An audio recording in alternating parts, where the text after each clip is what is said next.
రాయలసీమ కావద్దని అన్నారు మంత్రి శ్రీధర్ బాబు. జమ్మికుంటలో మున్సిపల్ ఎన్నికల ప్రచారం సందర్భంగా మంత్రి శ్రీధర్ బాబు కార్నర్ మీటింగ్ నిర్వహించారు.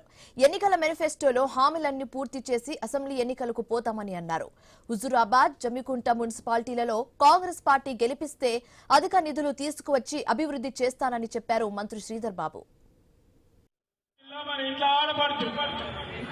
పెళ్లి చేసుకుని అత్తగారింటికి పోతే ఆ అత్తగారింట్లో ఆ కుటుంబ సభ్యులకు సంబంధించి ఇక్కడ పేరు కట్ అవుతా ఉండే రేషన్ కార్డుల అత్తగారింట్లో పేరు నమోదు చేయమంటే 10 సంవత్సరాలు నమోదు చేయలేదు.